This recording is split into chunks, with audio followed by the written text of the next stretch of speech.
The legend of Bigfoot, also known as Sasquatch, has captured the human imagination for centuries. Described as a towering ape-like creature, Bigfoot has been the subject of numerous sightings and encounters across various parts of the world. The concept of large humanoid creatures inhabiting the wilderness is deeply rooted in the folklore and legends of various cultures around the world, and indigenous peoples in North America have long shared stories of Sasquatch-like beings, often referring to them as wild men or forest spirits. These consistent accounts across different cultures and time periods lend credibility to the idea that Bigfoot may indeed exist. Interestingly, a photograph was recently published to social media, which was allegedly captured just 1 year after the iconic Patterson-Gimlin Bigfoot encounter in Northern California had made headlines around the world. The mysterious creature, captured on film, had ignited a frenzy of speculation and curiosity. In the midst of this, Thomas Anderson, a nature photographer with an insatiable thirst for adventure, decided to embark on his own quest to find the elusive Bigfoot. He said that he had always been drawn to the wild, untamed beauty of the Northern California wilderness. Armed with his camera, he had spent years capturing its breathtaking landscapes and the diverse wildlife that called it home. But lately, his thoughts were consumed by the legend of Bigfoot, and he couldn't shake the feeling that he might be able to capture the creature on film once more. As he set out, he couldn't help but think about the Patterson-Gimlin footage. He had heard countless stories from locals, each claiming to have glimpsed the mysterious creature in the dense forests and rugged mountains of the region. He began his expedition in Bluff Creek, near the site of the original encounter, and talked with a local who told him that the creature had been spotted multiple times and that prior to the Patterson-Gimlin film, hikers were coming forward with their own stories about encountering the creature. The area was known for its pristine beauty and challenging terrain, and he was eager to explore its remote corners. He had meticulously planned his journey, equipping himself with the latest camera equipment, camping gear, and supplies to last him weeks. Days turned into weeks as Thomas traversed the rugged terrain, tirelessly searching for any signs of the elusive creature. He meticulously scoured the forest floor for tracks, set up motion-activated cameras at strategic locations, and even conducted stakeouts during the quiet hours of the night. He was driven by a relentless determination to capture the elusive creature on film.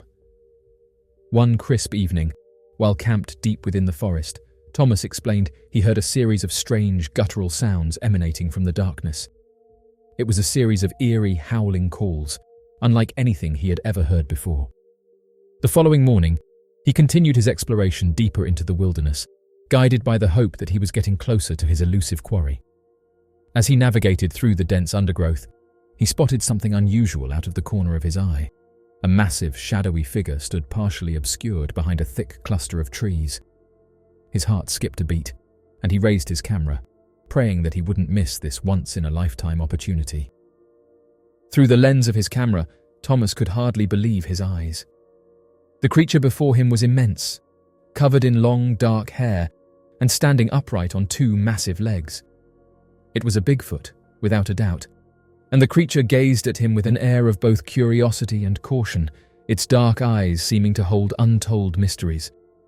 He fired off shot after shot, capturing the creature's majestic presence against the backdrop of the towering forest, and he said that it moved with a fluid grace, each step powerful yet surprisingly silent. But as quickly as it had appeared, the creature slowly retreated into the forest, disappearing into the dense foliage. Thomas was left standing there, his heart racing, with a newfound sense of wonder and awe. He had captured the elusive creature on film, just as he had hoped. Upon his return, he shared his photographic evidence with the world, but said that no one picked up the image or wanted to publish it. He said that he's been trying to share the image with the world for years, but said that it seemed like no one cared. The photograph was shared to a Bigfoot group, and many of them who saw the image were intrigued. One user said the following: "This captivating image evokes thoughts of Patty and immediately captivated my attention. There's a lot of details captured within this photograph, and one particular aspect that often goes overlooked in these types of images is the incredible length of the creature's arms. As opposed to the common portrayal of short human arms in Bigfoot suits, this creature possesses arms that extend all the way down to its knees, a unique trait typically observed in primates. Such a remarkable feature increases the chances of this photograph being genuine and raises the possibility that it could potentially showcase the elusive Bigfoot. The photograph not only piques curiosity, but also offers a comprehensive exploration into the physical characteristics of this mysterious creature. I think it's a very interesting photograph and could show the elusive Bigfoot." End quote. As of right now, people are still debating whether the creature is genuine or not.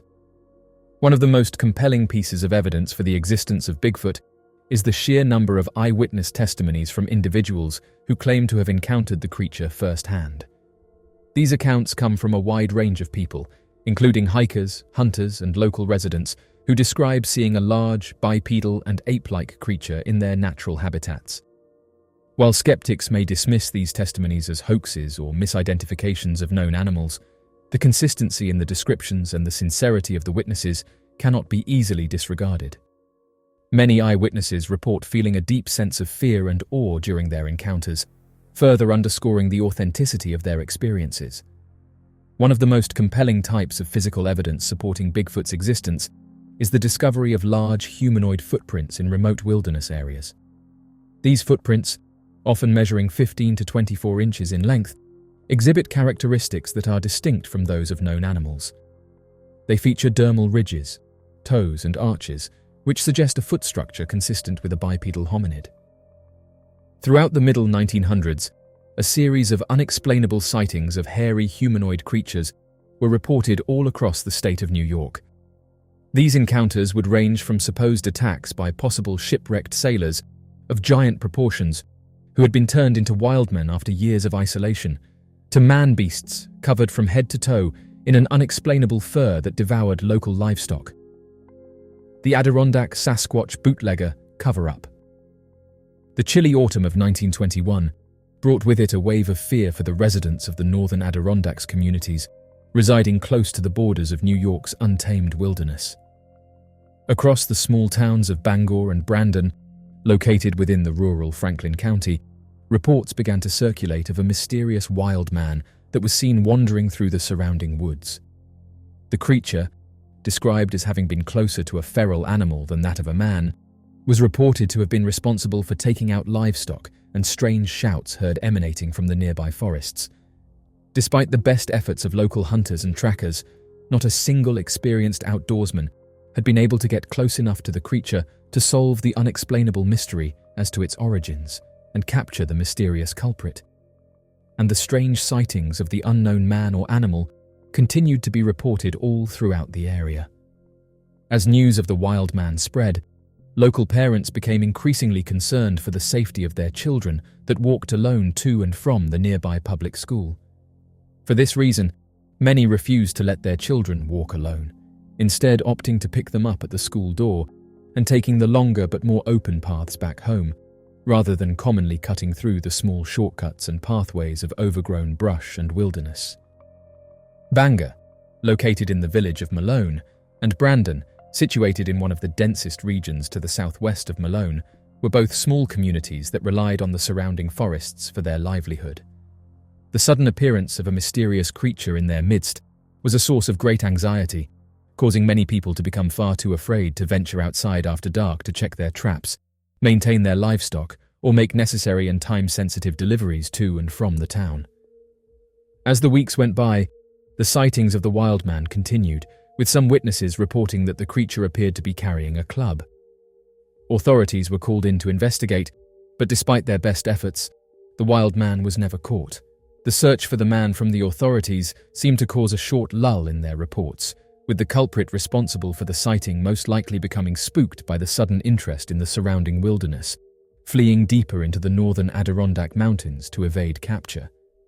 This lull, however, would last only for a short few months, before the creature would once again be sighted in the winter months. According to subsequent reports made a few months later, in October and November of that same year, the residents near Malone were once again living in a state of fear as reports of wild man sightings began to surface once more. This time, the sightings were concentrated around the hamlet of Skerry, located 12 miles southwest of Malone. As the reports of the wild man continued to mount, local authorities organized search parties under the direction of the county sheriff. The atmosphere in the region was tense, with local newspapers describing the fear of the town with the claim that women were sleeping poorly at night, children were being kept from school, and people were locking themselves inside their homes for safety shortly after sunset. Despite the concerted efforts of the search parties, the wild man continued to evade capture. Some officials began to doubt the veracity of the reports, speculating that it was all a clever ruse concocted by bootleggers who were hiding in other areas to take advantage of the absence of law enforcement officials in the area that were too busy chasing shadows in the wilds. With the Canadian border only a short distance away, they reasoned, it was entirely possible that the sightings were part of a scheme to smuggle liquor across the border undetected. But for many residents of the northern Adirondacks, the fear and uncertainty continued to grip them. The mystery of the wild man remained unsolved, leaving many to wonder if they would ever truly be safe again. The Amityville apeman sighting. The year was 1934, and the quaint town of Amityville, located in the state of New York, was in the grip of fear. The New York Herald Tribune reported that a mysterious creature, half man, half ape, was on the loose, scaring the residents under the cover of darkness, with many of the Amityville residents believing that the creature was some sort of paranormal entity or demonic force sent as a curse on the town. The Amityville creature made its first appearance towards the end of August, and soon became the talk of the town after several eyewitnesses of good character came forward about their strange encounters. The ape man was said to be tall and imposing, standing at a height that appeared to tower over the eyewitnesses, with elongated arms that stretched down past the creature's knees. The body of the ape man was described as having been both wide and extremely muscular, far too large for any known person to have been responsible for the sightings. Even more peculiar, however, the Amityville ape man's eyes were said to glow in the dark, giving it a fiery, otherworldly orange incandescence. Seemingly out of nowhere, the creature appeared to terrorize the town, and not a single person, law enforcement official or local resident, knew where the monster came from or what it wanted. The situation would suddenly escalate on the 4th of September, when the monster was supposedly responsible for an unexplainable attack. According to a woman by the name of Mrs. Alfred Abernathy, shortly before preparing for bed, the massive hulking creature broke into their home through a back door and proceeded to destroy the home in a fit of rage. According to the reports surrounding the event, the monster attacked the home of Mrs. Alfred Abernathy in South Amityville. It shredded several mattresses and a fur coat, and even scratched up one of the family's cars as it was fleeing back into the surrounding wilderness. Although the Abernathys considered themselves lucky to have escaped from the strange ordeal completely unscathed, the incident sent shockwaves throughout the community that made it difficult for residents to analyze the event with an unbiased skepticism. That next evening, many of the male residents of the neighborhood decided to take matters into their own hands. Armed with shotguns, rifles, revolvers, and even garden hoses, they sat on their porches waiting for the creature to make its next move. It was clear that the community was united in their quest to capture the beast. Despite their efforts, the mysterious creature of Amityville was never caught. It was as if it had vanished into thin air. The residents were left to wonder whether the creature had been scared away by their show of force or had simply moved on to another town. The incident was a reminder of the power of fear and the unknown. The people of Amityville had been shaken to their core, and it would take a long time for them to feel safe again.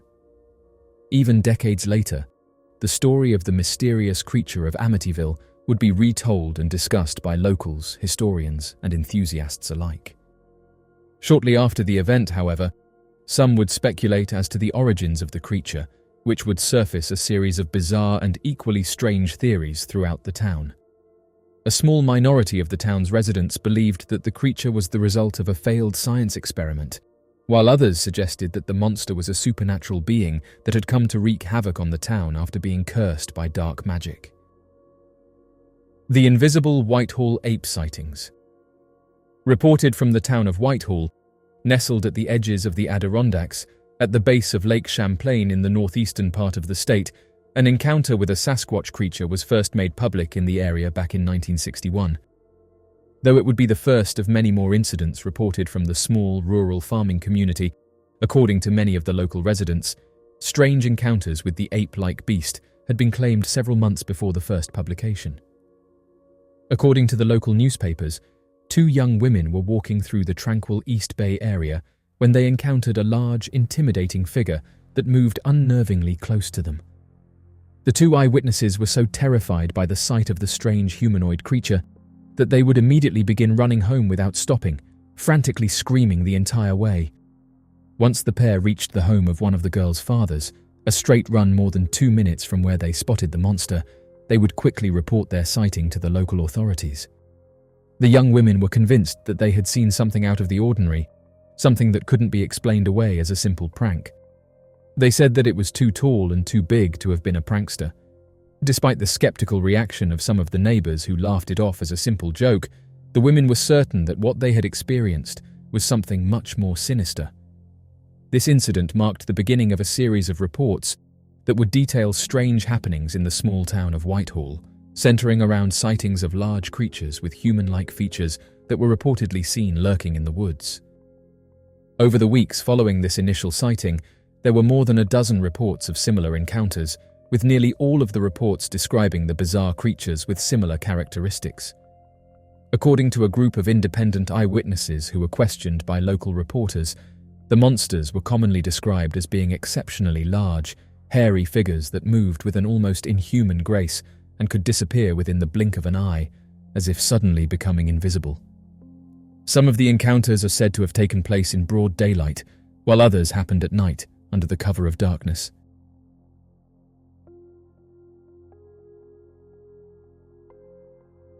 So, what do you make of these mysterious photographs? Be sure to leave your questions and answers in the comments section below and help us to grow this community while working to solve these unexplained mysteries. Thank you for watching, and don't forget to subscribe for more videos.